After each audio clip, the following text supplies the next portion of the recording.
What's up, everybody? What is up?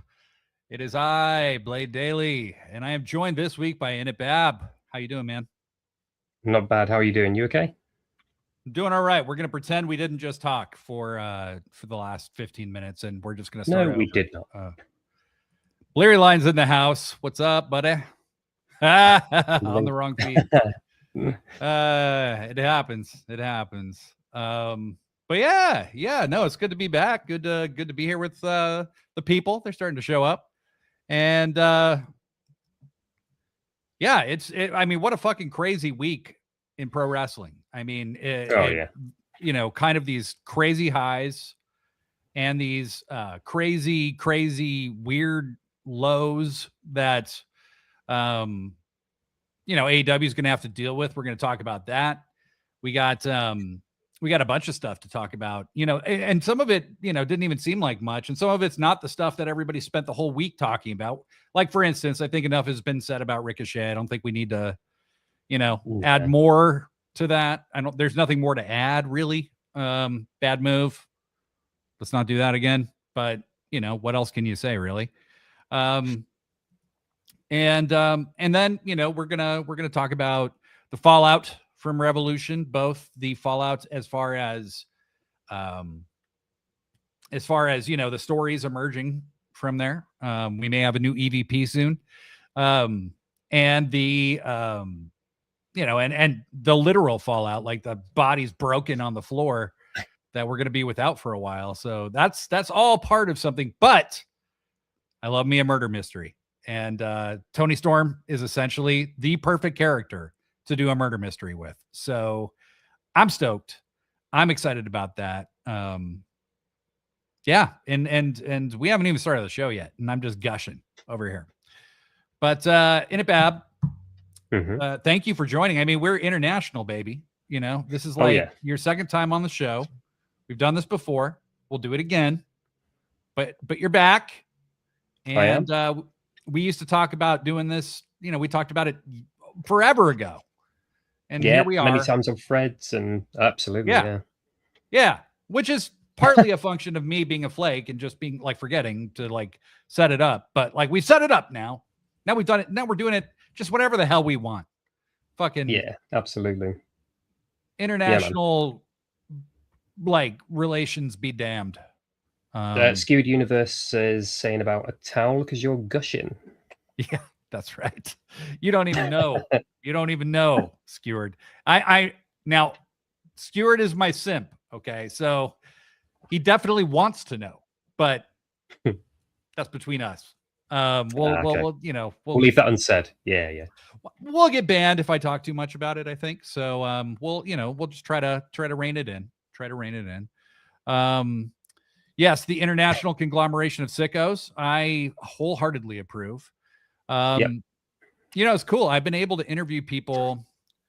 I did one interview where it was me and Justin interviewing Jake DeLeon. So Justin's in Madrid. Yes. Jake DeLeon's in the Philippines, and I was in Washington here in the States. And we've been able to do a few of those now. So, you know, we had Big Dad's on recently, and you know, he literally took a day off so that he could hang with us and do this shit. So we appreciate it. We are trying to have a diverse array of voices here in the Sit Down Shut Up averse. Can we add another letter? I'm not sure what we're talking about, but yeah, let's just say we can. More letters, yes. We'll talk about the gushing in Sickos Club after dark. I agree. I think that's the best way to do it. But yeah, we've now had this new logo for like 3 weeks, and every time I look at it, it kind of makes me smile. Just like, that's my guy. It's cool. Yeah. It's a little more pronounced than any of that we've had to this point. Oh, I see. Okay. International conglomeration of nocturnal sickos, just so it spells out icons. Yeah. That is fantastic. That is fantastic. And especially for you all in the UK, you are in fact, nocturnal sickos, because if you want to hang with us, you got to stay up hella late. Yep. You got to listen to all the people out here go like, why do the pay-per-views go so late? And you guys are like waking up at like 2 a.m. to watch it or whatever. And it's like, yeah, hi guys, it's 2 a.m. here. Do you want to pipe it down? Yeah. Blurry Line stays up till like 6 a.m. normally, very, very frequently. I can't do during the week. I can't do the live Dynamites, Collision. I could do Saturday going into Sunday for me, but yeah, during the week is a no. But Blurry Line's up all the time. It's mental to be fair. Yeah. Blurry Line just doesn't sleep. I think that's the key. But Blurry Line very sharp. It's hard to be that sharp if you're that exhausted. So I think there's a trick, and I think it's cocaine. I'm not sure, but Blurry Line, you can feel free to object if you want. It's easier for the last 3 weeks since we're an hour less apart. That is true. Very true. That is true. I don't believe you guys observe daylight savings time. So not just yet. No, I think it's like another week away or so for us. Oh, okay. Yeah. Fuck your mama 2 times, the greatest username in the history of mankind. What up, Blade? On my way to pick up my kid from work, just checking in with the fellow sumos. Yeah, that's right. Doing good, man. Thanks for checking in. And tell your kids we all said hello. Just being friendly, maybe someday they can be on the show. They could be guests, your children. And I would drastically have to change what this show entails, but maybe I could do it. Failed child programming director Blade Daily is kind of where I picture my future. But yeah, it feels like it's time to go, doesn't it? Like, let's get going. Like, let's get this fucker started. All right. Let's do it. All right. Hello, everybody, and welcome back to another edition of Sit Down, Shut Up, Mark Out, a pro wrestling podcast about pro wrestling.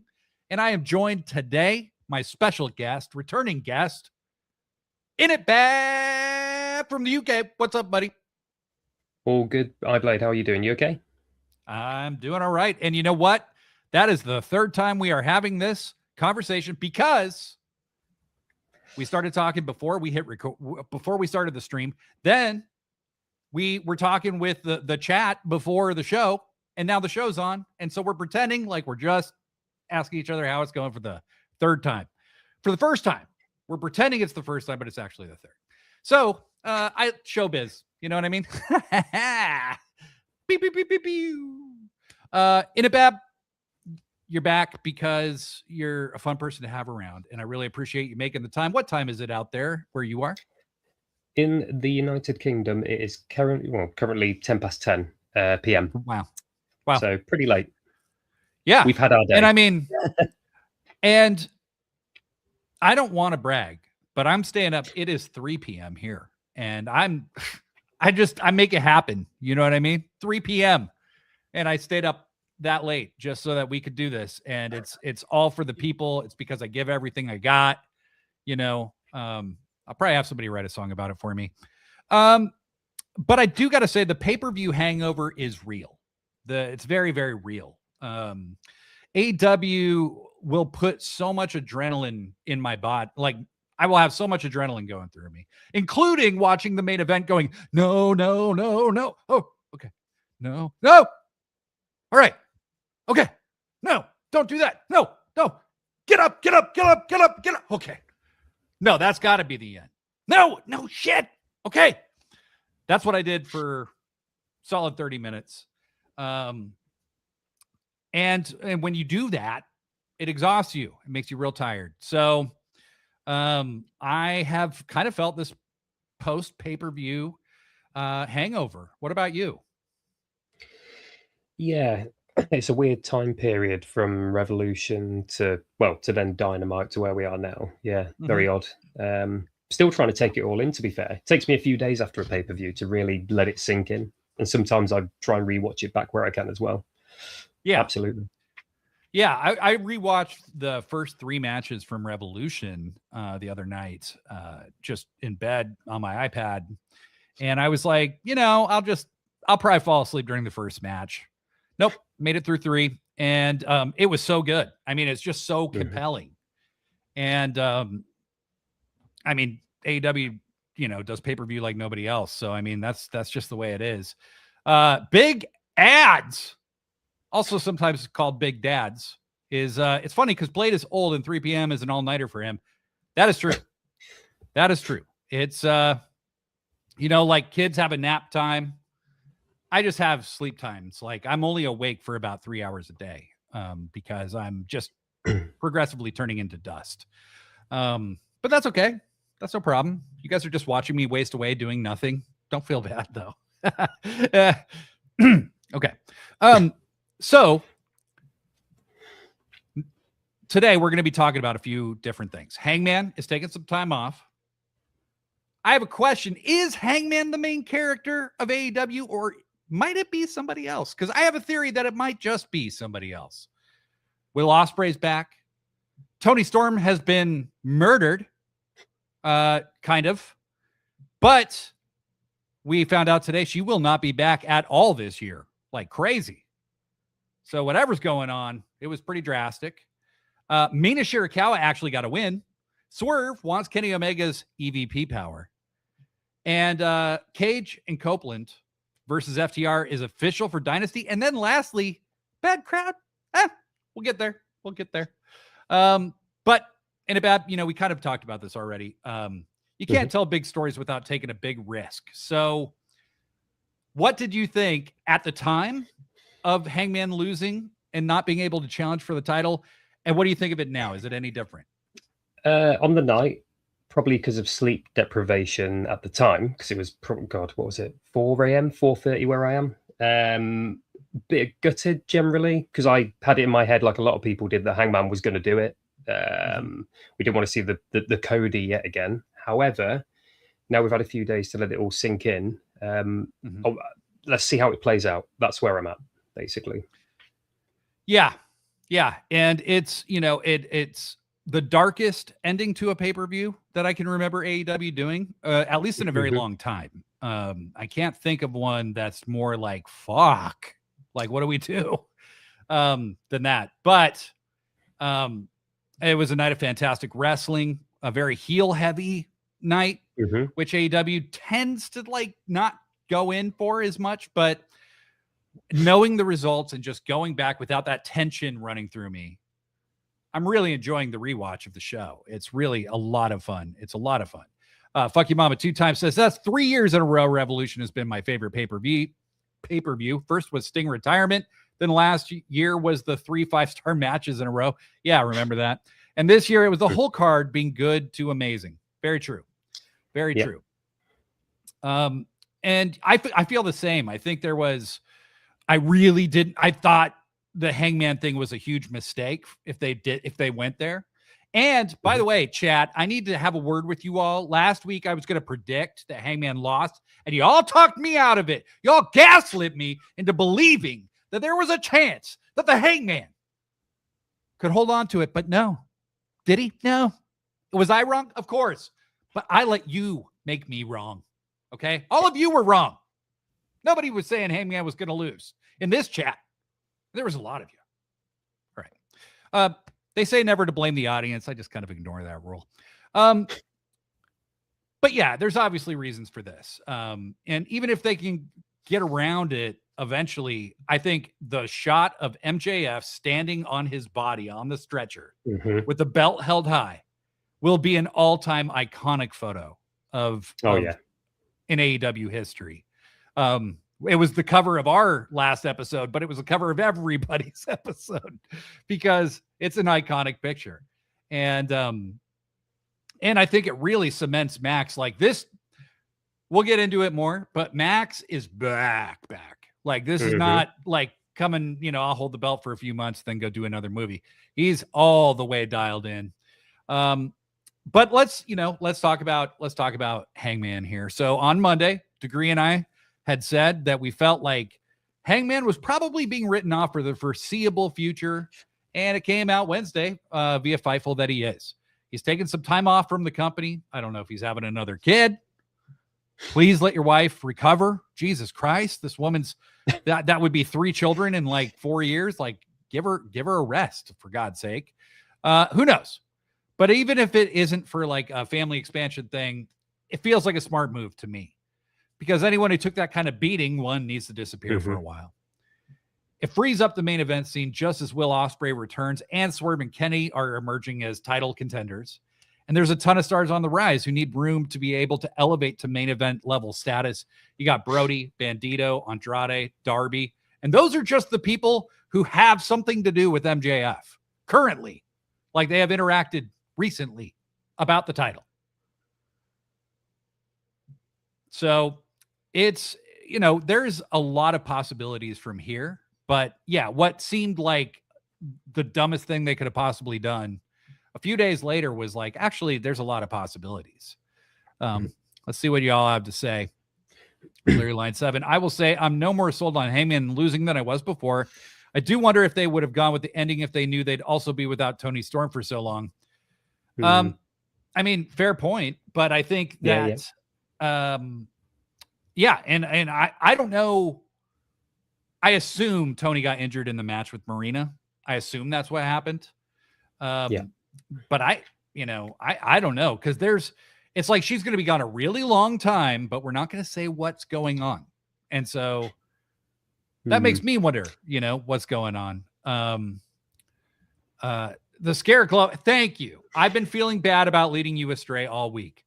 That's the kind of contrition we're looking for in Sit Down, Shut Up, Mark Out. And not from me. It's from you all. When you lead me astray, you say sorry. When I lead you to astray, I move on and pretend I never said it. Skewered Universe, it's feeling more like the chapter of AEW where the main character was Hanger has possibly concluded, and now we get to see a new main character of AEW. Interesting. I like it. Fuck you, Mama, 2 times. This Revolution was dark, but All Out tends to be that show for me where it's a lot of rematches and usually really bloody. I would say the ending to All Out 2024, where Hangman's like screaming on top of the ramp after defeating Swerve in the Lights Out cage match. That was a very dark ending. God damn, that was so good though. Oh yeah. Yep. Mark Briscoe calls that rookie numbers. Bump those numbers up. Yeah. Let's bump those numbers up. I don't even know what we're talking about, but yeah, do it. More babies. Yes. More kids. Okay. Yes. Oh, yes. That's a good point. Fuck you, Mama, 2 times. I think Swerve getting the EVP title would facilitate Hangman's return. I've had that same thought. They are intrinsically linked. Yes. And there could be something down the road that makes Swerve feel compelled to bring Hangman back as a contender. That's a good shout, actually. Yeah. Yeah. Absolutely. Yeah. And maybe it's, Swerve's the champion and he wants, Hangman to challenge him or something. Blurry Line. I don't want to speculate too much on Tony when AEW has been quiet. It's been for so many different reasons, as Keith Lee, Adam Cole, Britt Baker. I agree. And fuck you, Mama, 2 times. I think Tony being gone is only going to force Tony Khan to push more female talent. Much like with Hangman, and we will get to Toni Storm. That's going to be a whole thing that we get into. So Innitbab, let me ask you, and let me ask the chat, who are the people that you can see stepping in? MJF's going to be the primary focus of the company for a while. And I thought I didn't want that, to be honest with you, because I thought they kind of overdid it with his first title reign. And I'm like, well, he won't be champion for 14 months again, So I kind of looked at him like maybe he might be a transitional champion. But I think MJF is going to be the guy carrying the company for a while. Who would you like to see get another look in the main event scene that's not there currently? Obviously, what we got? We got Swerve, Kenny, Will Ospreay's on the sort of cusp, but he's only just come back, hasn't he? So yeah, I'd imagine Will Ospreay's got to be all in, surely. Wembley, has to be for the title there down the road, I would imagine. Yes. It sure seems that way. On the cusp, Bandido, our boy Bandido's got to get it at some point. Has to, down the road. But it's such a crazy title picture, really. If you step back and just look, so I'm not sure. I can't put a name down, to be honest. especially with the next champion. Because like you said, MJF's going to have it for a while now, probably.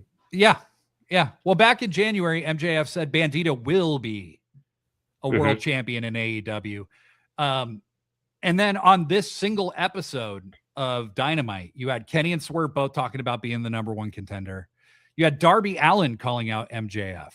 I mean, yes. Yeah. This is going all over the goddamn place. I mean, this guy is literally like fucking, fucking just has everybody coming after him. Swerve as EVP champion, reinstating Hangman as a title contender just so they can fight Kiss or whatever. Skewered, I know it. I know what you want there, pal. That's for After Dark. That's for After Dark. Rhonda now just twiddling her thumbs, wondering what she's meant to do. You know, it all depends on the reason that I think Rhonda is there to promote her fight. I think that was always the purpose, because literally the second she shows up on TV, and I just saw this the other night, Excalibur starts talking about the fight in May. Like, that's the first thing he says. That's Ronda Rousey. She's got a fight May, blah, blah, blah, versus blah, blah, blah. Yeah. So, let's get it out there. Yeah, like that's clearly why she's there. Also, I think she hates TKO, and I think she hates WWE. Yeah, absolutely. She hated Vince McMahon, so I mean, who doesn't? Rhonda's but yeah, not my friend or anything, but she hates a lot of the right people. That's at least something. Clear Line 7, I was thinking about this a bit. I've actually imagined it being better if the MJF Hangman Stiff was loser, can never challenge again, because there would have been more intrigue. Yeah, I suppose you're right. Big ads as soon as he's back. Jay White must be inserted into the title picture, especially if MJF is world champ still. Totally agree. Yeah, totally agree. It's got to happen. Has to happen. Of all the people that have been out that I miss, it's Jay White for me. Yeah. I'm going to say something, and I've said it on the show before. You have Kenny Omega, right? And the Will Ospreay types, or even Swerve, you could put in that category, where they're strong, they're agile, they can flip, they can fly, they can lift anybody in the world. Bandito's another one like that. Super athletes, right? Hangman is also like that. That's my favorite style. But my second favorite style is embodied solely by one person, and that is Jay White, which is, I'm going to do the thing that makes the absolute most sense that you never see coming. I'm going to counter literally every fucking thing you do, and I'm going to infuriate you until I beat you. He's the most relentlessly logical wrestler I've ever seen. Absolutely agree. The only thing I don't like about Jay White, the one negative, is when he has spit on the back of like the bottom of his mouth. When he's like run out of energy and he's just like so fatigued, it's like, yeah, not for the camera. So what? But then again, you're going to say that. That's everybody's complaint about Jay.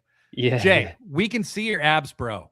Drink some water before the match, okay? Because like, hydrate. I'm sure he's like dehydrating himself to get the abs to look that way. So it looks ideal on camera, but Jay, like, bro, you are an ab. You are a giant abdomen. Like, we see him. It's going to be okay. You don't need him to be that, that visual. Look, we all know who's going to show up and dethrone MJF as champion, and that's Luigi Primo. That's from Skewered Universe. Skewered. Is that the pizza flipping wrestler guy? Yeah, he's the weird pizza. The pizza indie guy, wrestler guy. Yeah, he was. He was on Dark, and did actually on Dynamite. I think he wrestled like Jericho or something on Dynamite at one point. Wow. Seriously though, could you imagine if Bobby Lashley came like to the title picture, or are you phrasing this suggestively so that I said what I just said?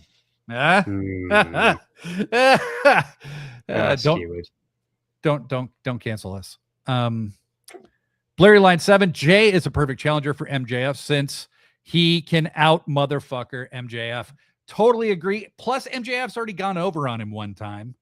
And I hated that match. The entire build, I hated. It was, some of it was very unfortunate timing because some of the implications that were made in the build-up, Juice with the quarters, which was like his shtick.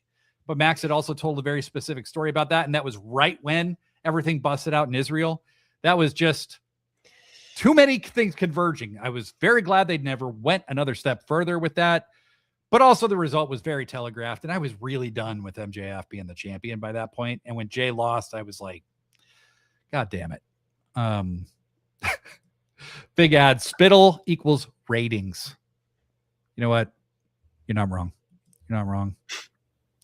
Fuck you mama 2 times said something I said to Joshi G earlier. Tekla is already stepping into that role like Tony. I think Athena can cook up a great feud with Tekla. Tekla has her triangle. Athena has her minions. Let them feud it out. Joshi's literal response to me was, it's time for Athena. And my response was, this is going to be a great year for Tekla. So we are super on the same page. Super on the same page. We've got to get the Ring of Honor women's belt off Athena soon, surely. It's got to be a matter of time. Has to be. She's got to be full in on AEW soon. Agreed. I mean, I've been saying this for 2 years now. Like, exactly. Yeah. Like, she's wrestled Billy Starks, who I think is clearly the person they want to give the belt to. That's who they're pushing. But yeah. They've wrestled in the main event of 2 different, like, what would be pay-per-views and lost twice. I don't know what they're waiting for. I don't think Billy's really ready for that. And I think it's a lot to put on somebody that young, especially Athena, who's so good. But, like, my God, what about Persephone? That match they had at the last event was incredible at Final Battle. There's other people, Maya World, for Christ's sake, like give her a shot at it, fuck you mama 2 times. I believe we've had this conversation before. Shuri is the perfect person to get it off Athena. Look, I agree. I absolutely agree. They wrestled recently for the strong women's title and Shuri beat her. Not sure if TK would let a New Japan talent hold one of his titles. He should. I think he should, because everybody else lets his talent hold their titles. And I think it makes the title feel more interesting. Something that was always really cool about Ring of Honor was they would bring in like Morishima when he was a full-time member of the roster. He won the ROH title. There was always the possibility that Kenta could win the ROH title. There was a lot of stuff like that. They even fucking brought in Kenta Kobashi for a fucking match. Jesus. Blurry Line 7, I wouldn't mind if Ronda took it from Athena and kind of headed up ROH, since it's a much lighter schedule and a more sports-based presentation. I mean, I can see it. I think there would be a huge outcry. I'm not sure if it would help ROH. I'm not sure. Look, here's the thing. I'm not Ronda the person, like I could care less. I just don't care. But she does bring something of name value to AEW, and that's why they're going to do shit like this. Athletes bring baggage. They just do. Not absolutely all of them, but a lot of them. Big ads, 2 fucking words, red fucking velvet. That's 3 words, but thank you. I agree. I love Red Velvet. I think Red Velvet needs to be in AEW full time. Holy shit. Great. Oh my God. She's one of the best athletes in that division in either group. Like, the thing is, since she's been in AEW, she's grown. She's grown as well over time, massively. Yeah, and I've always been a fan of hers since I first saw her. I think it was in that match with Cody versus Shaq and Jade Cargill. Yeah. Or just before that, maybe. Was that 20? She always had like this raw athleticism that was really evident. And she had to grow as an actual wrestler a lot. But now that she's leaned into like the boxing stuff and all, I mean, she's so legit and believable. Like, I'm a huge Red Velvet fan. Huge. Big Ads will accept Persephone. And you know what? I accept you. Thank you, Big Ads. Persephone feels so ready for big shit right now. Like, this is crazy. Crazy. Okay. I will read more of the chat, but God damn it, I have notes. We got to fucking do the notes, guys. But keep the chats coming. I love them. Don't ever stop. Okay. Is Hangman really the main character of AEW, or is Skewer Universe correct in saying Hangman, this was the end of the main character by him losing to MJF? Because while I do agree that he was the main character and has been the first homemade main eventer who ever got over just massively, I'm not sure if he's the main character, because I think there's somebody that is always been teasing surpassing him. And really this match kind of made him the main character, is MJF. When you think about the two of them, right? Like Hangman had a super epic saga up to the feud, through the feud with Kenny, right? He got over massively. And then he was just kind of there as champ. He was outshone by CM Punk. Tony fanboyed out all over, CM Punk. It was kind of embarrassing, honestly. Because Tony was obviously so legit, thought CM Punk was way more important than these amazing talents that he had. And then that was a fun time. It was, yeah.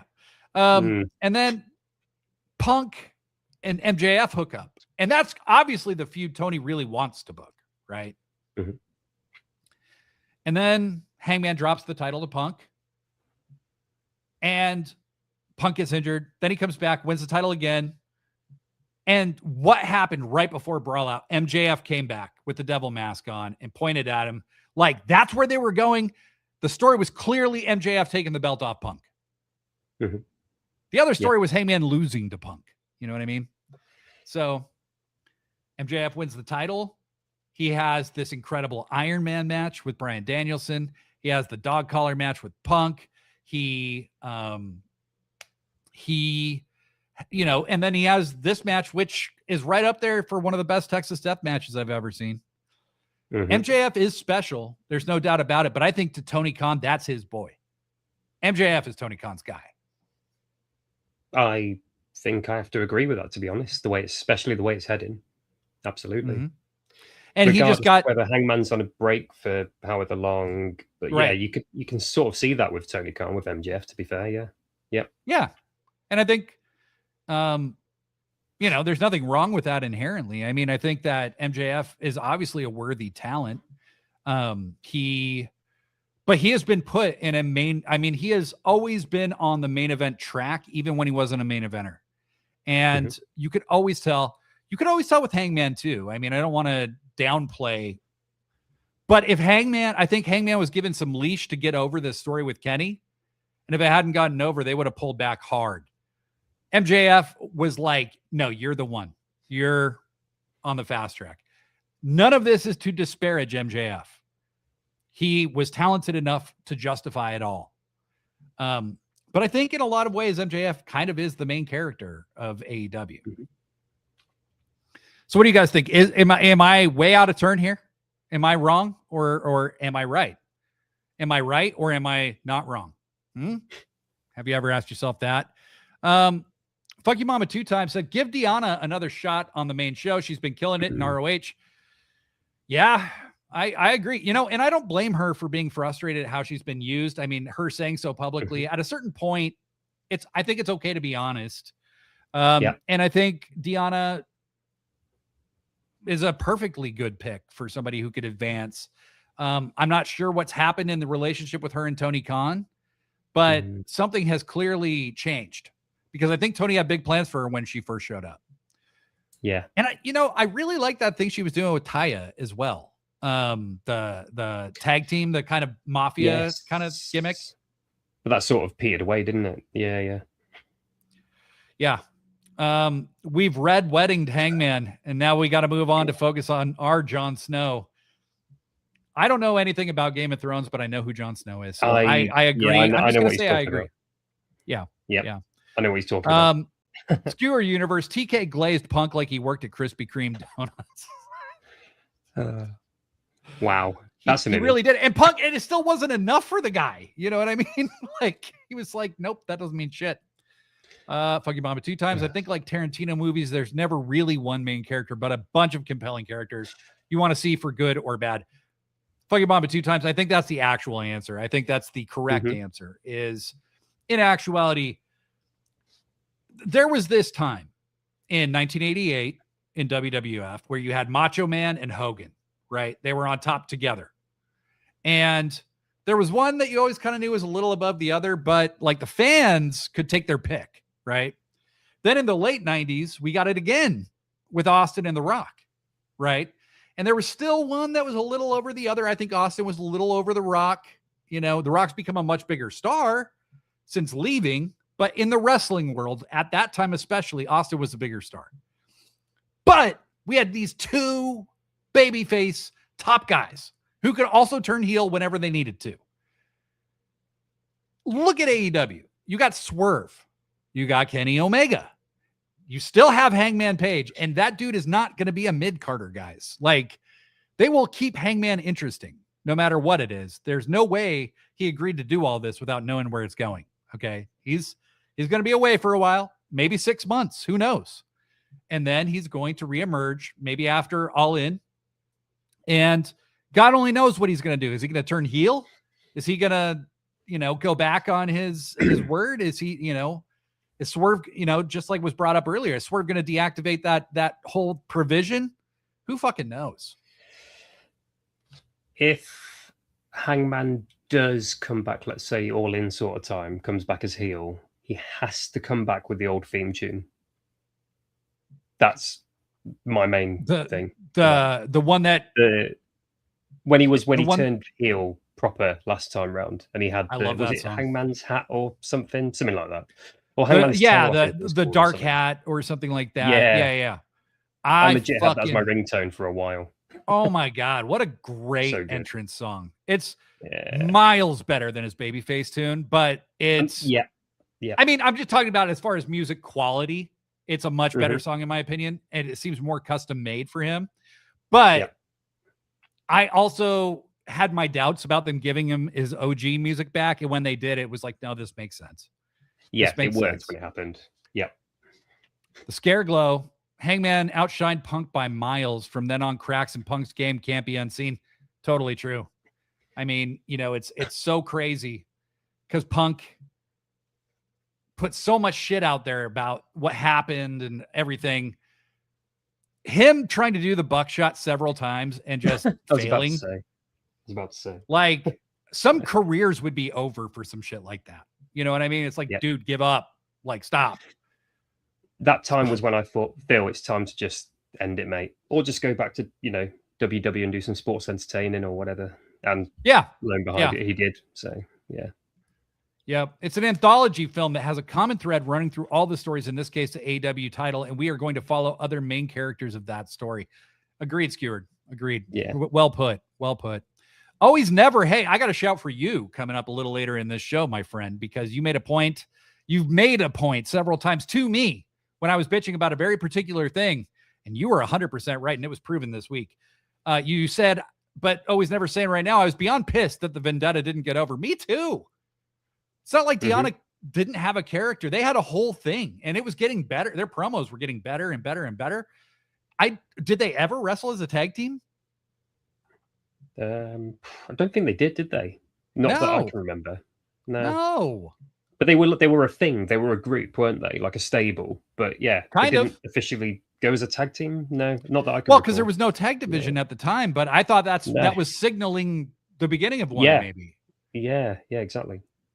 Scareglow, MJF might be Tony's Raven. I think you're hitting the sweet spot right there, because it is no secret that Paul Heyman loved him some Raven. And you know who else loves him some Raven? Me.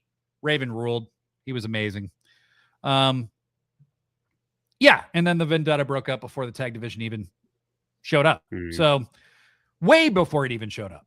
So, I think that we all, are on somewhat similar pages. And, going back to MJF here, he had the Punk feud. He had the Bro Chachos thing with Adam Cole. They main evented in front of 78,000 people who actually showed up to Wembley, right? He had that Ospreay feud. He had the Devil story. He's always been featured and largely protected. And by that, I don't mean that he never loses. He does. He's a pretty unselfish guy, really. It's just that he's always booked in a main event program at a main event level. In 2024 and 2025, MJF was distinctly a part-timer, and he was kind of booked like it. He did a lot of jobs. His head didn't seem completely invested in wrestling, in my opinion. And it wasn't. He was getting roles in Hollywood and going and making a bunch of money and raising his profile even more. And so when he came back, now it feels like MJF's truly back. You know what I mean? And he's ready to dominate AEW for as long as they need him to. Main character or not, he's one of the main faces of AEW, one way or the other. And him as champion being chased by Omega, Swerve, Ospreay, Bandito, Brody, Jay White, God only knows who else. It does feel kind of perfect. Maybe Kevin Knight someday. Pretty incredible. Well, Innitbab, this is quite a festivity. So I'm going to hit some music. Yep. And when we come back, and this is the thing. If you tune in on Fridays at the time I tell you, which is 3 p.m. Pacific, 6 p.m. Eastern, I sing the music for the people that I'm going to play because I can't hear it the way you listeners do. So it's a good reason to tune in. What do you guys want me to sing? Let me think of something good here. So long, I've been looking too hard. I've been waiting too long. Sometimes I don't know what I would find. I only know it's a matter of time when you love someone. Foreigner, waiting for a girl like you. You guys are welcome. I don't charge for this. So that was beautiful. Yeah. I know that you liked it. Purist Wrestling. Hey guys, I think the story of Toni is two things. One, Toni is pregnant, or two, AEW is recreating the Steve Austin 99-2000 storyline and says, new here. Welcome. Happy to have you. That could be. I think one way or the other, Toni's like either got a really horrible injury or life circumstances changed somehow that will necessitate her being gone for quite a while. Either way, yeah, they've got to make something of this. And that's why the thumbnail is of her being devastated in the locker room, because I love a good murder mystery, as I said earlier. We're going to get to that. But the first thing we're going to get to is Will Ospreay. He is fucking back. Right? He showed up at Revolution. He did a bunch of crazy shit to the Death Riders. Then he revealed he's been cleared for weeks. On Dynamite, he took on Blake Christian, who is the perfect return rival for Will, because one, Christian's a really safe worker who will also sell his fucking ass off. And by and large, Ospreay looked fantastic for a guy who hadn't wrestled for 6 months or so. He also, I did notice he didn't sell as recklessly as he usually does. You know, he did a cutter on him at one point and Ospreay kind of landed on his knees instead of like actually on his face, which probably wise to start doing at this point in his life. We don't need him missing more time. I want to see the prime of Will Ospreay's career, which I still believe is in front of him. And he will need to modify his style a bit. But so far it's been pretty minor. He dominated. He destroyed Blake Christian for the most part. And the hidden blades he hit looked amazing and brutal as fuck. Your thoughts, Innitbab? Good to see Bruv back, obviously, fellow Englander or UK. Yeah, good to see him in a nice sort of match against Blake Christian. Like he's, like you said, he's the perfect sort of wrestler to have that sort of quick comeback match, see how the cobwebs are in terms of like wrestling rust and all that sort of thing. I just hope that he does tone it down a little bit, to be honest, because he is ridiculously full on 100%. Let's go, let's flip, whatever. But yeah, he's got to think about his body, to be fair. Absolutely. He does. And he's got to think about the rest of his career and how much longer he wants to do this. You know, that's the simple choice. You look at Kenny Omega, who I think Will Ospreay is probably the most similar guy to Kenny Omega as far as the style. Yeah. And Kenny's peak was like 2 years, because it's such a physical style that you literally cannot continue to do it the way he was doing it for very long, you know, and it's not like Kenny's bad by any stretch, but his athletic prime was short because what he was doing was so demanding. And I think the same will probably be true for Will, but Will has time to slow down, unlike Kenny, who that motherfucker will be lucky if he can walk in 15 years. I'm not saying he won't. Jesus Christ, Kenny. Okay. So Blurry Line 7 says, this is completely random, but I want to cast an AEW Twisted Metal game. I mean, yeah, for sure. Like you're the first person to have that thought. You know what I mean? Hangman gets a horse or an EV with steer horns. Yes. Yeah. Blurry Line 7, how is Ospreay's style change working for him? There, I mean, yeah, point taken. There isn't much of one so far. Funky Mama 2 times. I think you can really make a thing about the Toni murder mystery. And I think they're going to. I think that that's going to be a big part of where this goes from here is who did it. It's a who done it. And just like Clue, they had all the little possible weapons laying around her. I loved it. If this was planned in like 2 days, genius. Whoever thought of this, real smart. Was just going back to Toni Storm, actually, when she became Timeless Toni, and you remember the old vignettes they used to do? And I think, was it RJ City who was like the producer, or he planned the whole thing? If they can do some sort of videos like that, but like you said, as a murder mystery, that would be awesome. It's like a wrestling real life version of Clue, and I am so here for it. Like, just amazing shit. And she's the perfect person to do it with. I don't think it would work the same with anybody else. No. Purist Wrestling and the woman that attacked Toni is Willow Nightingale in the Rikishi role, but the true mastermind in the Triple H role is Mina Shirakawa. I'm not sure they would ever do that to Willow, but you're not the first person I've heard suggest Mina might have had something to do with this. And I can see it, honestly. But how huge would that be for Mina if it was true? How huge would that be?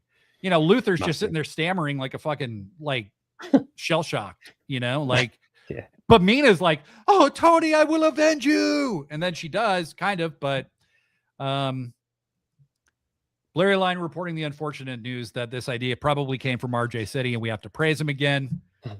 Fuck! Yeah. Good job, RJ. Fine. Well done. Slow clap. Yep. RJ City needs to be involved somehow in this Toni storyline. I think he is. I think he's all over this Toni storyline. But you're talking about on screen, I assume. And how fun would it be if RJ was the detective trying to figure out who did it? Oh, please. Yeah, Sherlock Holmes, like cap and everything. Yes, please. That would be... Yeah. Tony Khan, take this idea, okay? I don't care. Like, just take it. Do that. Make RJ the detective. Because I want to see that on my screen. I need to see vignettes of Toni as a ghost detective trying to solve her own murder. Oh my God, that would be the best. That would be perfect for her to do something like that as well. Yeah. Oh, to solve her own murder. Yes. Fuck your mama 2 times. The Toni murder mystery felt very David Lynch, the way everything was laid out. Look, I love Twin Peaks. It is my all-time favorite television show that's ever happened. And I doubt that anything will even come close to it. And it's funny because like at least half of it is bad, but the good is so good that I just overlooked the bad. But it did kind of have this weird Peaksian vibe to it that I really, really liked. So I guess, let's finish talking about Will here, and then we'll jump into more Toni stuff because that's what the center of this episode really. So yeah, Will dominates and destroys Blake Christian. He called out Moxley, who was wrestling in the next match. Ospreay immediately just beats the shit out of Yuta and Mox. He looked crazy intense doing this. I thought he was really hitting these guys. Pac came out and attacked Will, whose security was trying to drag to the back. They're obviously going to fight. Does Will need to go through all the Death Riders before he can get to Mox? And I have this in my notes. Shout out to my guy, Always Never, who's been telling me for months that Mox didn't turn babyface. He just started targeting other people he used to claim to respect who happen to be heels. I've been saying I don't want, another big Mox face turn, blah, blah, blah, blah, blah, and thinking in that binary. And I was wrong. Okay. I think you're totally right. I think that Mox is not really a baby face. He's just been kind of allowed to sneak through as one and get into it with the crowd and stuff. But it's nice to know that there is some penance for this character to pay because, he was literally putting fucking bags around people's heads and trying to murder them right in front of the whole world. All the Death Riders have a price to pay. So I just wanted to give Always Never a big shout out. Mox looks shaken up. And if he's ever going to turn babyface, he like true babyface, he definitely needs to atone, and these guys are nowhere near that yet. No. Yes. Player line echoing my sentiments here. I said it first. Mox has not atoned yet. So true. So true. Mm-hmm. Okay, so we're here. It's time to talk about Toni Storm being murdered and more. We're going to talk about it more. It was stated that she could not be cleared for action due to an attack she suffered at the hands of an unknown assailant. Apparently, that was aired on social media before the show, but they put it on the show as well. I was also told that the people in attendance did not see it. So Mina came out. They had no idea why. She's injured or something else. Okay. I don't want to speculate too much, but something. It's and whatever it is, it's going to take a real long time to recover from. And so Renee's in the back. She's trying to get the inside scoop. Luther's at the door with it closed, just like stammering, kind of crying. And then they open the door and Mina's in there over her body. Toni's got like an insane amount of blood that's definitely not real blood coming out of the back of her head. That was a ton of blood. So they're like, she's not coming back for a while. Like, I think that was the point, you know? She sustained a massive head injury, which with a character like Toni Storm could end up resulting in so many different things. Toni with a head injury. But I just love a good mystery, and wrestling can allow for these great mysteries. There were lots of clues in the picture that I used as the thumbnail for this little chat. Penelope's Harlequin hammer is in the shot. There's a bloody shoe. The bouquet. There's a whole ton of questions. So my question to y'all is, like, if we were to guess right now, who do you think it is? Is it Marina? Is it Ronda Rousey? Is it Mina? Somebody else? It's a fun way to write somebody off, but we're all probably going to be wrong, but this is a murder mystery. Come on, let's recklessly speculate, Yes, always never cheers. Fuck you, Mama, 2 times. I heard Killer Kelly might be involved with this. Interesting. Okay. Hadn't thought of that. Japanese deathmatch wrestling legend Luther did look like he had never seen blood before. He did. Also, we cannot forget that Mina was extremely jealous and possessive of Toni when she was receiving flowers. She did not like Orange getting close at all. She was calling Toni her husband. Yeah. She was calling Toni her husband. Yeah. Mm-hmm. So how big would that be for Mina if it was her? Like, she's the one it would help the most. Like, Mina, I don't think it's Marina. I definitely don't. I think that's too obvious as it stands with the rivalry. Yeah. There's a possibility that it's Ronda, but I don't know that Ronda will be in AEW by the time Toni comes back, With the fight, with her MMA fights that's coming up soon, like May, like we said, and the fact that she's only pretty much here to sort of promote herself a little bit. She's Marina's best mate. I can't see it personally. Yeah, I think they're going to do a tag match with somebody. Probably it'll be Mina, and whoever would have been is going to replace Toni Storm. Fucking Mama 2 times says there's an X on the tattoo on Toni's wrist. There is, and I was like, does she have an X tattooed on her wrist, or did somebody put that there? I just didn't know.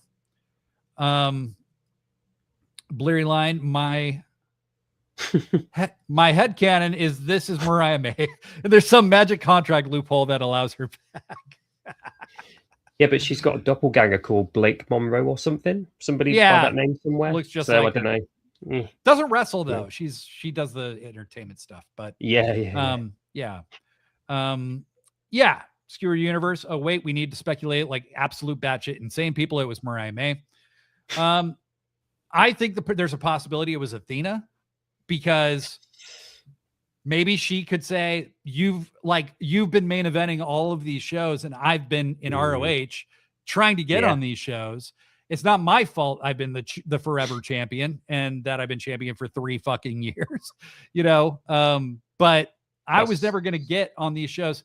So I think what we need to like keep our eyes out for as we're trying to figure out, who this could be, is who benefits the most from it, who would benefit the most from it? I don't think it's Mercedes, you know. Deanna had a feud with Toni, and their matching tattoos featured a lot. Holy shit, that would be huge for Deanna. Like, that's how you rehabilitate her character immediately, you know.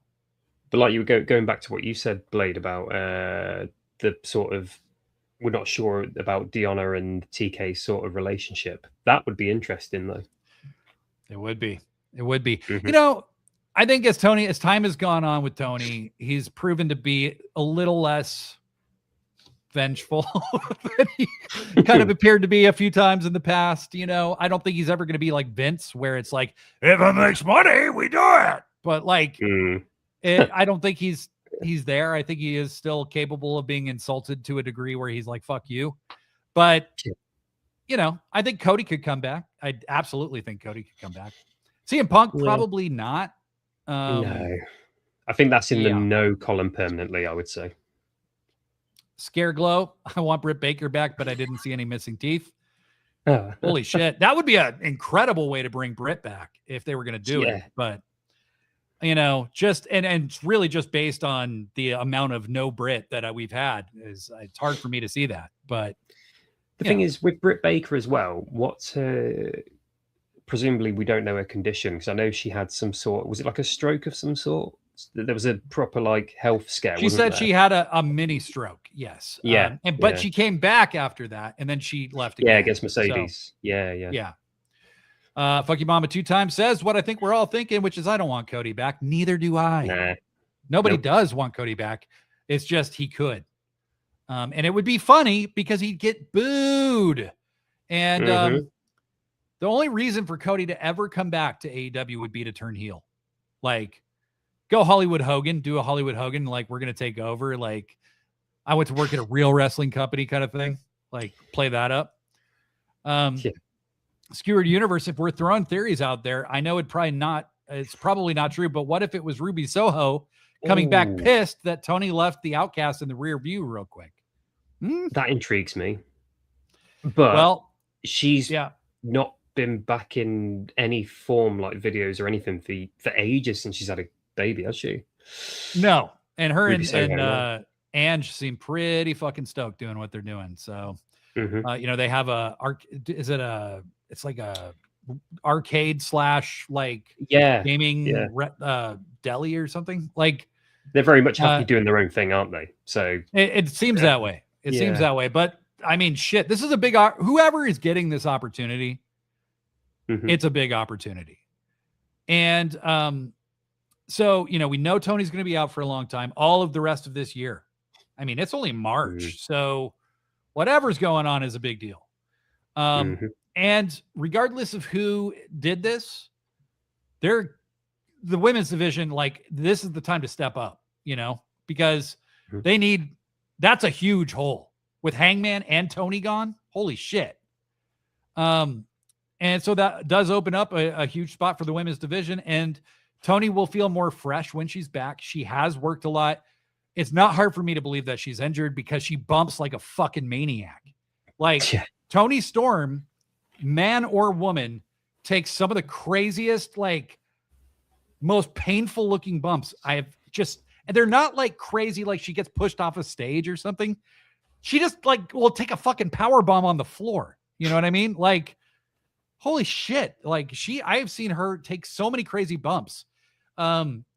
Everyone remembers the Hollywood ending match, and rightfully so, right? But the Australia match before that, Toni was taking so many insane bumps in that match. You know, it's just crazy what Toni puts her body through. Yeah, absolutely. Yeah. Even Harley Cameron has a better sling blade than Baker. Her wrestling days may be over, but I still miss her. She was an amazing talker and helped us get through the pandemic era.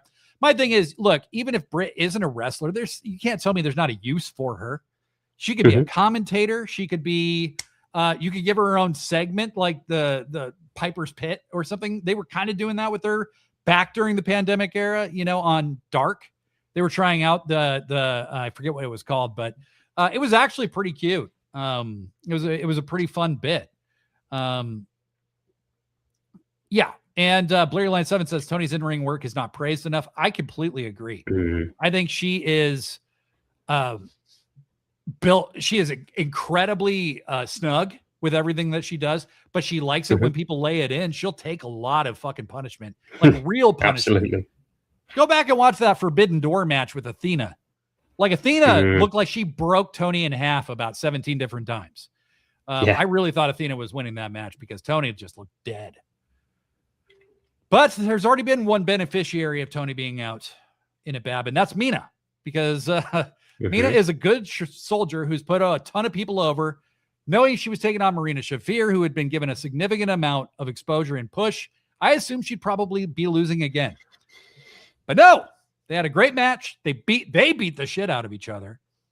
Marina put Mina through a table. If you're not watching this, I'm making the quote fingers because Marina's the one who actually went through the table. Mina just went straight up on her head to the floor. Smacked her head. Yeah. Did not look good.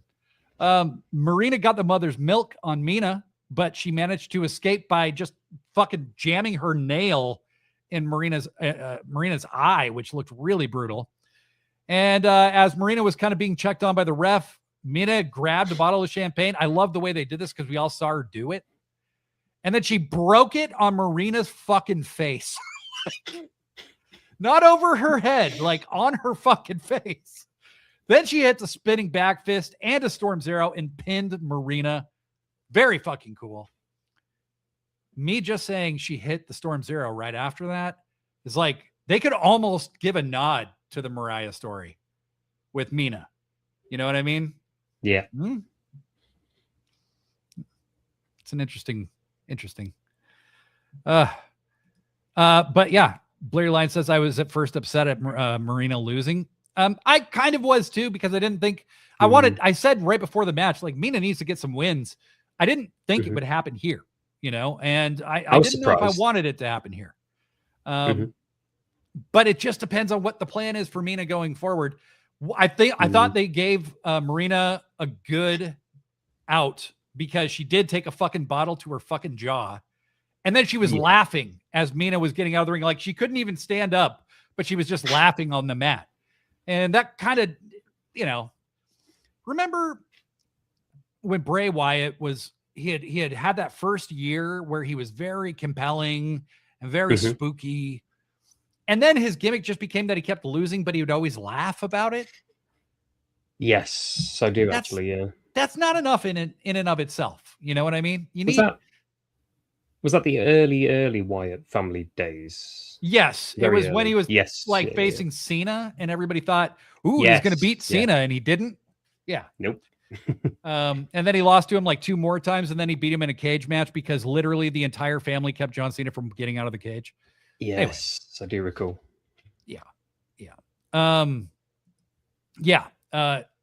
Marina didn't look weak. She took a fucking bottle broken over her jaw, So she legitimately scares me. Yeah, no, that shit.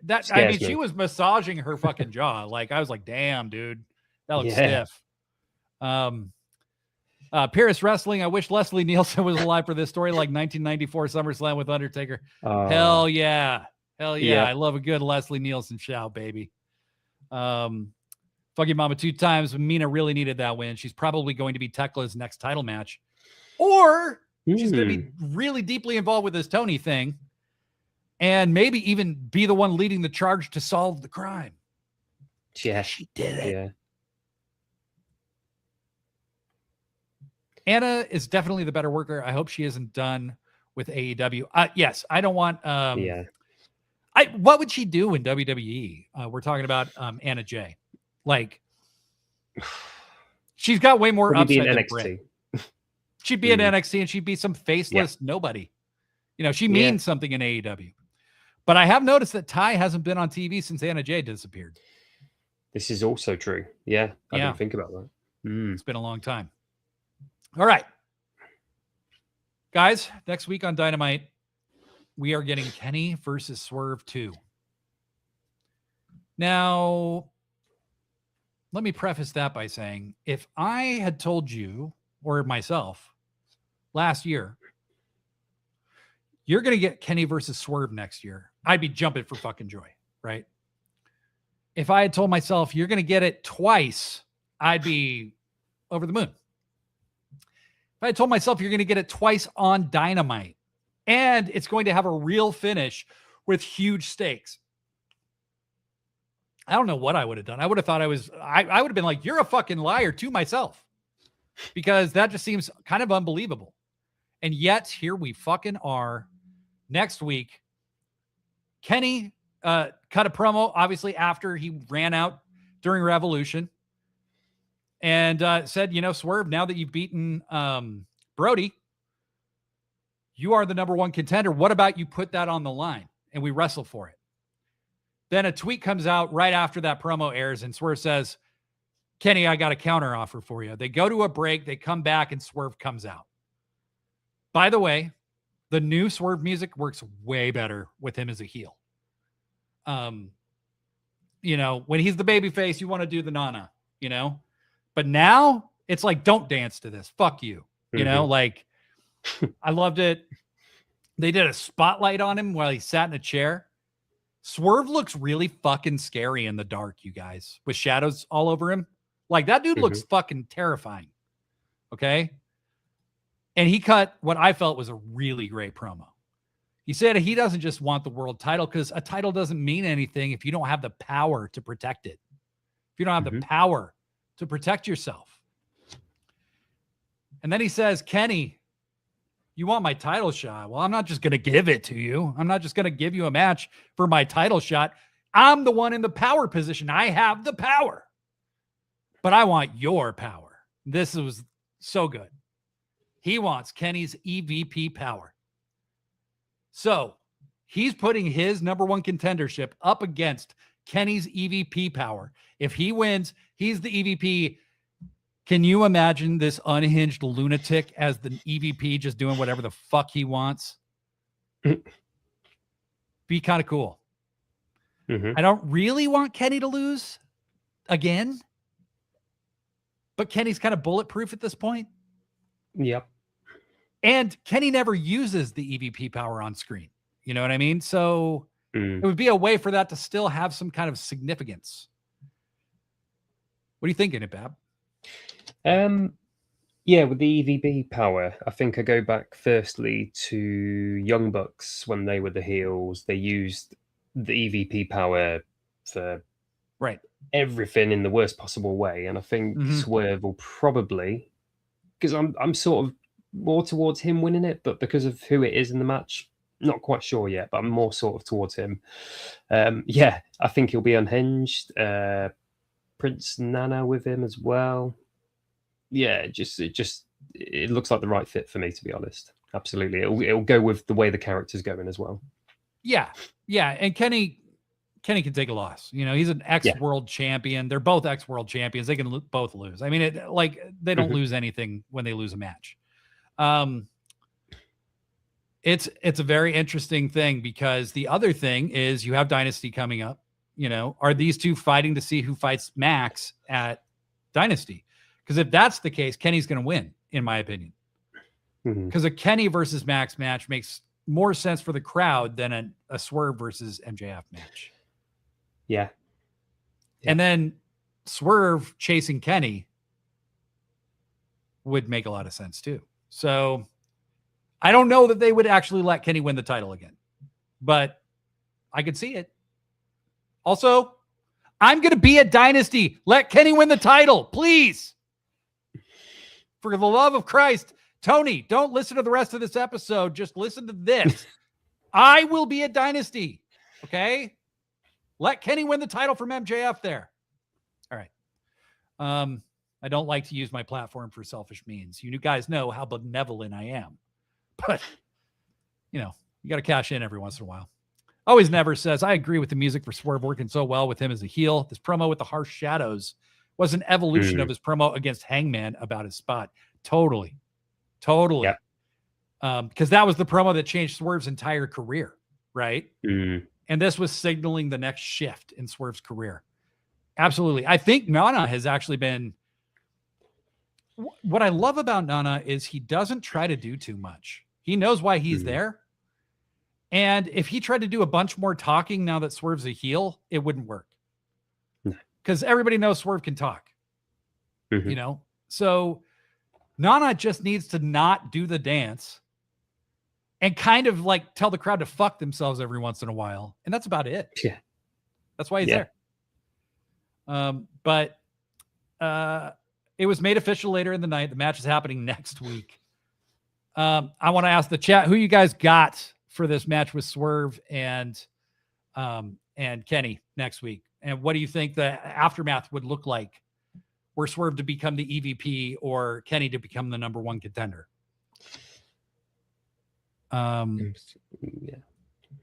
Yeah. So Player Line 7 says Nana was the best harbinger of Swerve's turn too. He really was. Mm-hmm. He really was. Having the embassy towel too. Yeah, that's still in the background, isn't it? It sure is. It sure is. Especially with a match like what's going to happen next week in the foreground. That would kind of be a perfect time for him to flex his power to take more power. You know what I mean? Or he could save it and say, you know what? I didn't watch my own back. You know, that's why I lost to Kenny. And then bring in the embassy. There's so many ways it can go. But I'm just saying whoever comes up against Swerve for the foreseeable future is about to get real hurt because this dude, he really does look like the most dangerous man in AEW. Nothing against and the weight anybody he's else. put on as well. Stacked. He's so stacked now, isn't he? He's terrifying. He's just terrifying. Yeah. Fuck you, Mama 2 times says it's going to be Kenny setting up Kenny versus MJF in Vancouver. Please. I would love that. Blurry Light says I've got Swerve because AEW love putting Kenny laid out on a stretcher. They do. They really I think do. this must be Kenny's idea at some point. It's like a running bit that he likes to do. Well, yeah, and then you guys put me on the stretcher. And that's how Kenny's mind works. He doesn't care about that sort of thing, does he? Like taking the mick out of himself. So yeah. Blair Line, I know Books absolutely loves it when that happens. Oh yes, yeah, she does. She loves when Kenny goes out on the stretcher. So does Joshi. She loves it. Okay, I think Kay loves that as well. Kenny? Yeah. Kenny loves it. Yeah. Kenny also, like, I've said this on the show a bunch of times. Sorry for repeating myself, guys, but that angle where Okada did the elbow drop onto his gut and then he like vomited blood on camera. Yeah. That was totally Kenny's idea. Like Kenny couldn't wait to do that idea. And you know, he was like imagining how it would look for like a week. And he was just like that, I mean, it just went everywhere. That was a sight. That was wow. It was. Yeah, I've had flashbacks to that. That was insane. Yeah. I mean, to me, it was funny because it was just obviously fake. But like, just how forced it was, and like the eyes. Yes. Oh, it was insane. Oh my god, it was like such B-movie horror. It was awesome. Yeah. Scare Glow, let's be selfish. Kenny Omega is my favorite wrestler. I want to see Kenny win in person at Dynasty. Scare Glow, you and me, we are on the exact same wavelength. Okay, we should meet up. Any of you that are going to be at Dynasty, let's make sure to say hello to each other sometime during the evening. Okay, because I'm going to be there. It's not a very far drive for me from Seattle, so I will be there. And if you're going to be there, let me know. And let's take a pic together. Let's say hello. You know what I mean? Always never. I want Swerve to win because I will always root for him. AEW is so good with subtle details, and the embassy flag with Nana was one such great example. Future, no idea. I let the art wash over me. Always never is not a big fantasy booking fella, and I can respect that. I am significantly less of a fantasy booking guy because I'm always wrong. And speaking of things that are wrong, I'm going to hit the music. I'm going to sing for the people because that feels really wrong when I do it, but it feels so good to me. And when we come back, we know one match we're getting for Dynasty. Boop, boop, boop, boop. All right, guys, what should I sing now? What if we did, oh shit. Trying to think of something good.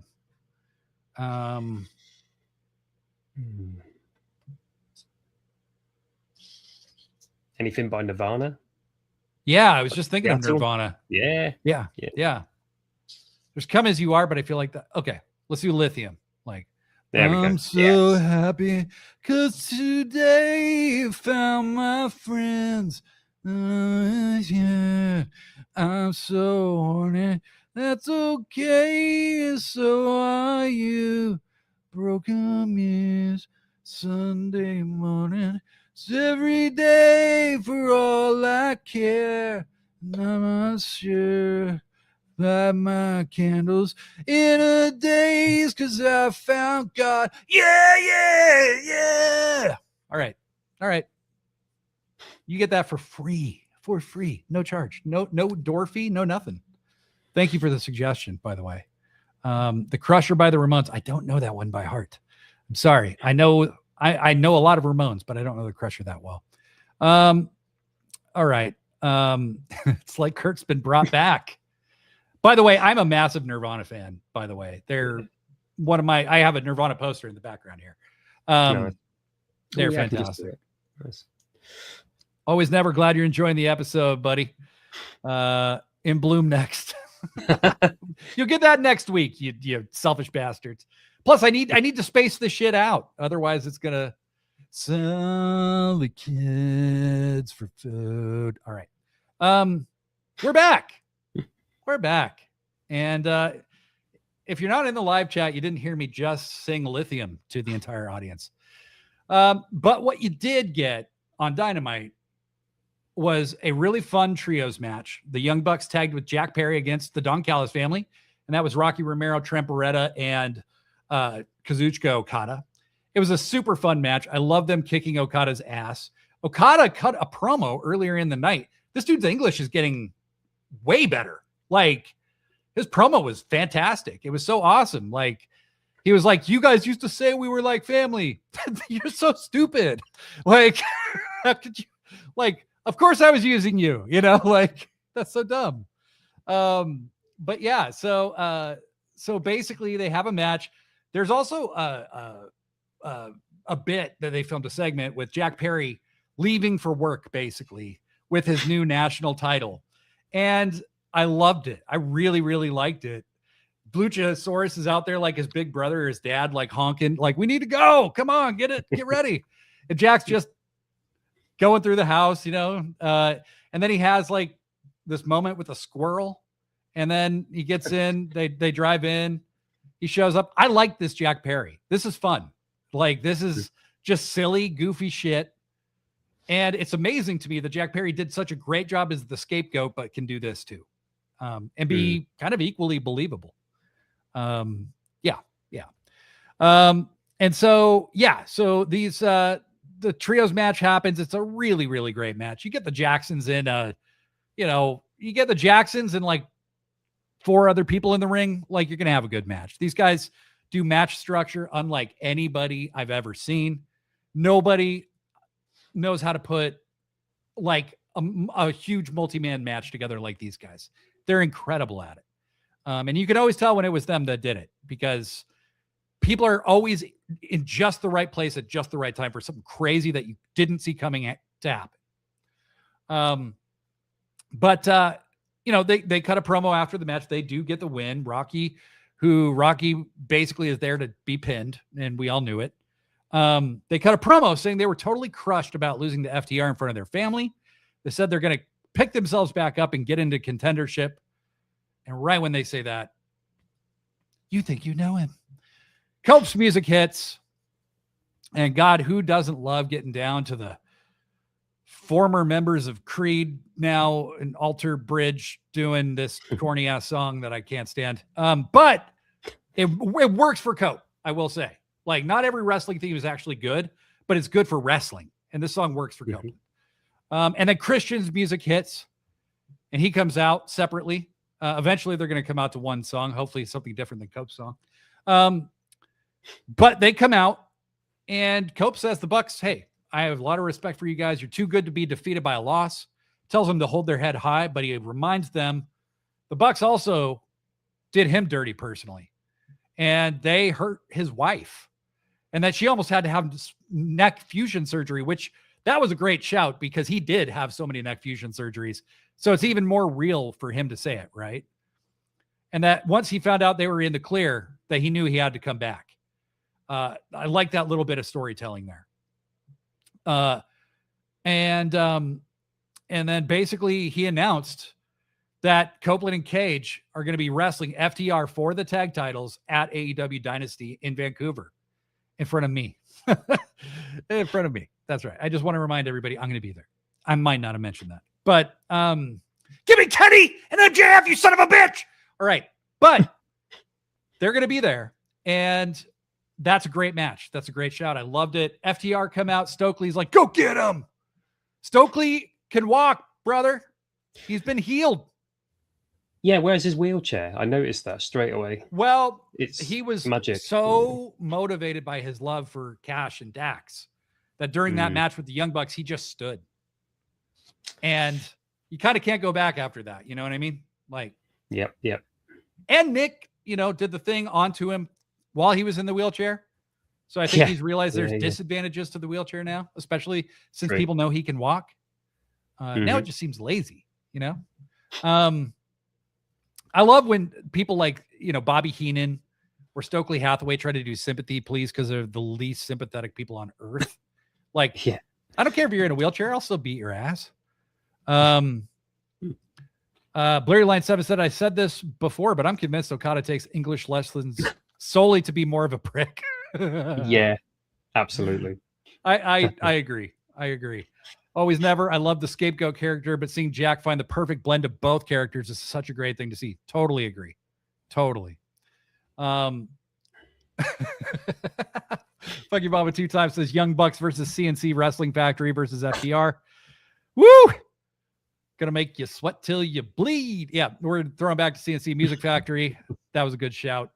I think they will have a 3-way match at some point, but I think all these teams are going to face each other individually first. I suspect that Cage and Cage and Copeland will win at Dynasty. And then I think they face the Bucks after that. And then maybe at like All In, we get that triple threat match. Yeah. That's where I was heading. Yeah. The only way that I'm good with these teams dominating the tag division for another half year or year is if everybody gets some kind of significant win at some point in these matches. And this is kind of the end of them being the wheel for the entire division, because they have a lot of good tag teams now. Gates of Agony. They got the Rascals, who are incredible. Gates of Agony could be your future killers for years. You've got the Busta and the Brain. The Buster and the Brain. Yeah, I think so. Alec Price and Jordan Oliver. You've got so many other teams that you could bring up. Private Party if they want to really invest in Private Party. There's a lot of other tag teams, and they need to start getting put over by these teams for them to really seem like have that main event feel about them, So I want to see the Bucks and FTR particularly, but also I would love to see Copeland and Cage put over some more teams too. Larry Line says Stokely walks on the same day Ted DiBiase Jr. gets off fraud charges. Truly an amazing day for grifters everywhere. Oh, thank you. Thank you. I saw that right before we started the show today, that Ted DiBiase Jr. was found not guilty on all 13 counts of massive, massive fraud. Last thing on the agenda today, folks, let's talk about this Fresno crowd. Now, the reason I want to talk about this is because I have been in crowds that were called bad. And I could tell you that in that place, we were loud as fuck. All right. So I'm only saying something because I noticed so many people talking about this. If you can't hear the crowd, look at the crowd and don't listen. Look, if their mouths are moving, the mic, they're being compressed out of the mix. And that definitely seemed to be the case here. And the way you could tell is at the very end of the episode, when the Bucks and Cage and Copeland were in the ring together, the crowd's chanting "holy shit," but it's barely coming through. And then you could hear it get squashed down again. So for whatever reason, they have the compression on super, super harsh. Okay. But I don't think I feel bad for the people of Fresno because I don't think they were actually as bad as people were saying they were. So just, like, lest you be the next person to be in a crowd that's called terrible. Remember this day. Remember this day. They came across bad on TV, but I've seen some of Kay's videos and they were definitely loud in person. Yeah. Very, very much the case. Kayfabe Kay was there. She very bitterly contests this notion that they were a bad crowd. I was in Dynamite crowd last year. Went on Blue Sky, just feeling like, oh my God, we did the Kyle thing, let's go Kyle, let's go Kyle. We started that. Okay. And we thought we were so great. And then I came back and on Blue Sky, they were saying what a shitty crowd we were. It was like, come on, nah, come on.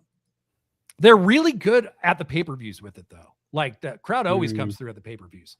Sometimes on Dynamite, they just They've got to sort it out for Dynamite and Collision, especially Dynamite, I'd say. Yeah. Yeah. Cause Collision, especially they're usually double tapings now. And I think that a lot of the crowd is kind of either tired out or they're starting to leave, some of them, which is a bummer, but I just don't think they can draw doing Collision as a separate show. I think the U.S. economy is really not good and people are holding on to their money right now. So it really doesn't make sense to do them as two separate shows. I am going to Dynasty, and then that next Wednesday, I will be in Everett, Washington for Dynamite and Collision. So, yeah. Nice. Let me ask you, Innitbab, have you gotten tickets to All In yet? Unfortunately, I can't go this year, but I did go 2023 and 2024 to Wembley. I'm going to hold out hope that they'll do Dynamite and Collision like they did last year, like Manchester or hopefully Birmingham would be ideal for me, being in the Midlands. Yeah, hopefully if there's a Dynamite or sort of Collision around November time, like last year, I think it was, before on the lead up to Christmas, that would be good. But unfortunately, not able to do All In this year. But yeah, Wembley was fantastic, to be fair, the 2 years I've been so far. Yeah, absolutely. I wanted to do Texas last year and I just couldn't get it together financially and stuff. And, I mean, you're a family man of all things. I mean, you got a lot of things to consider here. These shows are expensive. Well, on the day on All In this year, it's actually my daughter's birthday. So unfortunately, I can't do the wrestling on that day. Oh, so your daughter's birthday trumps all it does, actually. Yeah, it does. That's having your priorities correct is what that is. And that's my wife has already told me. Yes. Like, don't even think about it, pal. Don't even think about it. Yep. Blurry Line says, I'm also not going because 80,000 people is too many humans to be around. Yeah. I understand. To be fair, I understand. I'm not the most outgoing people person, but I can definitely respect that because at Wembley with that many people and you're getting your seats and it can be overwhelming, to be fair. If you're feeling a bit anxious or something, yeah, absolutely. Totally. Always Never says it's odd. It's like AEW is just so built for larger arenas in regards to their sound production. Sometimes the weekly shows sound a little off, especially with the entrance themes. There's so many things they have improved. It used to be that they missed a lot of camera cuts or whatever. It was kind of an LOL production situation there. And then Mike Mansouri came in and took over, and it seemed like all that was going to go away overnight, and it didn't. And then he's really gotten so many things dialed in the time he's been there, but the sound sometimes can be, it can be a little bit off. But I think also modern production is just kind of not very dynamic. Even the way music is produced right now is not very dynamic. Everything's flat in the same volume. So like, it's hard for things to really pop because everything's compressed so much, Speaking of the sort of with like the main shows like your Dynamite's, Collision and stuff, another thing I noticed before I switched from Triller to my AEW recently was at the start of the show, they'd sometimes miss out the entrance and go to the ring, and then you'd get to the end of the episode and then there's the entrance music. really strange how that works sometimes. I don't know Like what it it's like on starts HBO over. Max, but yeah, really odd. They used to A do lot that on that happens. Triller sometimes. Yeah, Triller. Yeah. They would do that On there. my And, AEW is fine, hasn't happened perfect, but on Triller when I had that, it used to do that all the time. Really weird. It's done it on HBO Max once or twice, where it's like Okay. it like starts over or the very beginning of the episode, because Yeah. HBO Max, at least on Roku, is like kind of a buggy app where it, like I'll just have the sound get really quiet in the middle of the show, and if I get out and get back in, it's fine. It's just super weird. Like one time I turned my TV way up, and then I'm like, "Fuck, this doesn't sound right." So I got out, but I forgot to turn the TV back down.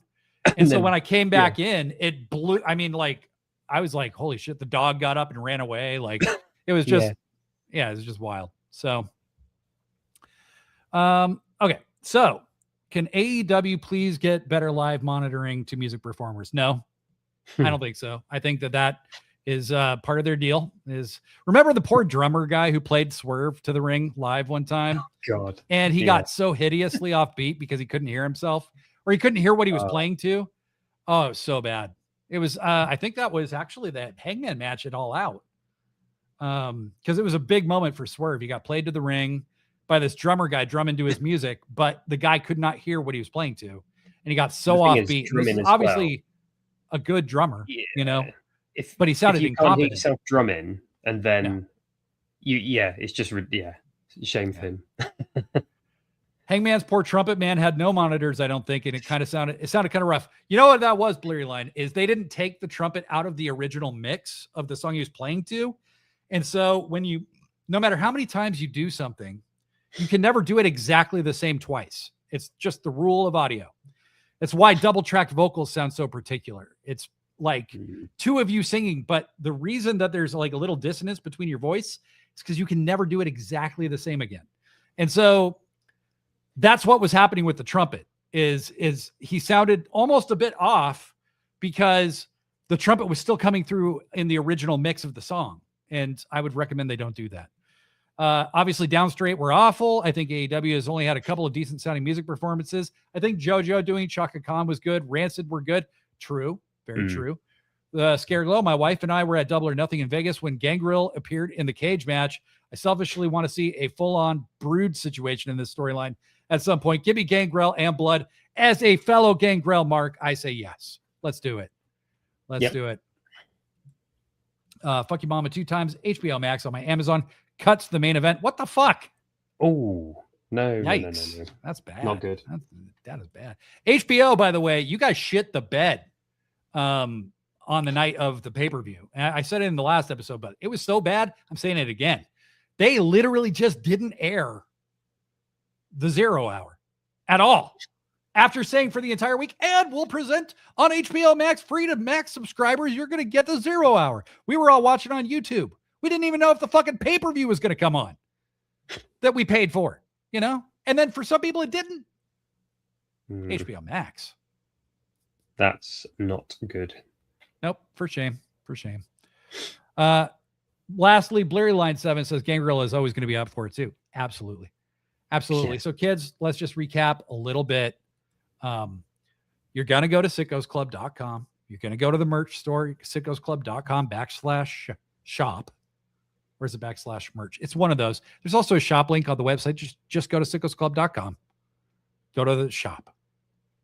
There's a lot of cool shit in there. There's going to be more cool shit coming to the shop very soon. If you listen to this on Spotify or Apple Podcasts, please leave us a 5-star review. Helps us get boosted in the algorithm. Even better, write a review. It's like, I think it has to be like 300 words long or something. I know nobody likes to write anymore, but you're doing it for me. Doing it for the blade. So do that. And if you're watching this on YouTube, give this video a thumbs up. So make sure you're subscribed to Sit Down, Shut Up, Mark Out to our YouTube channel. So you get all the shit. Make sure you ring the fucking bell thing for all the goddamn notifications, whatever. Everybody says the same shit because we have to, because that's literally what you have to do. Anyway, Innitbab, it's been an absolute pleasure. Absolute Till next pleasure time. being back again. Till next time, I'm Blade Daily. And I'm Innitbab. Pro wrestling forever. Woohoo! Hell yeah. Oh, yes. Scareglow made an order to order, Sickos yeah. Club. Hell yeah. Nice. Thank you all for being with us. As always, we appreciate it so much. Scareglow, thanks for the order. We really appreciate that. It's really awesome to have your all support and rocking the Sickos Club stuff. I meant it. If you're going to be at Dynasty, come. Let's figure out a way to back channel and talk about it, because I want to see you guys. I'll be there with my buddy, who is very anxious around strangers. So fuck him.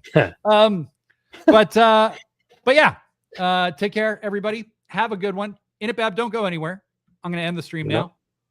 Goodbye. Bye, guys.